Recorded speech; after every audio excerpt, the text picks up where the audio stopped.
Alright, Happy New Year. January 1st, 2020. And my first hunt of the new decade. And it paid off. And man, I had an awesome hunt this morning. I'm hunting a piece of private land that I got permission to hunt.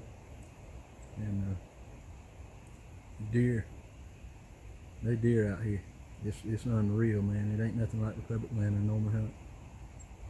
But prior to this morning, the most deer I had ever seen in one sit, and I'm talking about since I was 9 years old, was 12. And I saw those in a clear cut. And by 9 o'clock this morning, I had seen 21 different deer. And it just blew me away. I only managed to get one of those within range and with a good shot angle on it. Out of the 21 deer, 20 of them were inside 50 yards. And I made a slight adjustment with my stand, and I'm going to probably try to climb in there again tomorrow morning and see if I can't close out my limit. This is number 11 for the year right here.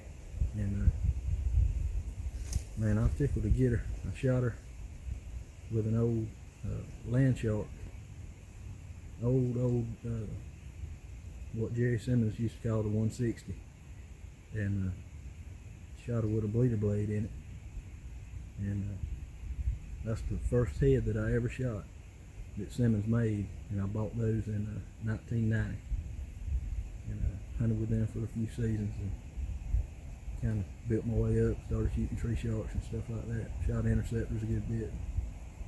I don't know what possessed me, I screwed one on yesterday afternoon and shot it a good bit, and that thing flew really good. And I sharpened it up, put it in the quiver, and I shot this deer with it, and she had already picked me out in the tree, but it was fairly windy, so I was swaying in the breeze pretty good bit, and I guess that kind of took her mind off of me. But I know she had to also smell me. They were stomping their foot a little bit from time to time. And I shot this deer at 7 yards. And even though she had already picked me out and had smelled me, must have had zero impact on her, because she ran about 15 yards and stopped. And stood there for just a minute. And I seen her kind of flinch, and she ran about maybe another 15 yards and stopped. And then I seen her get wobbly, and down she went. Man, I couldn't ask for anything better. This is all together. This is bow kill number 148.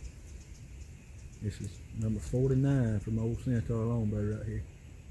And this is a milestone. This is my 100th traditional bow kill. I've really been looking forward to getting to that point. Pretty cool. I'm gonna be able to hunt for the next 4 days, and I'm going back to work.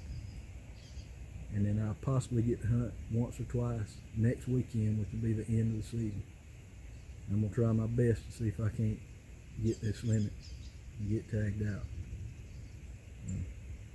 I had perfect video of this, and I didn't realize it. I started filming with my phone. I had some trouble with my big camera earlier in the season, and just to try to get by, I started videoing with my cell phone, and it's way newer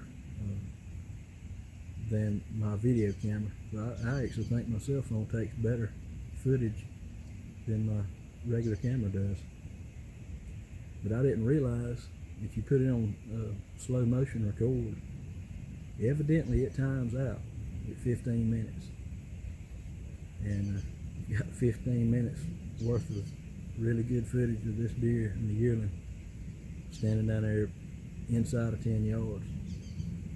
And probably within a minute of me shooting the deer, the camera cut itself off, and I didn't realize it. It would have been an awesome video, and I hate that I didn't get it, but there's nothing I can do about it now. I'm fixing to get her field quarter.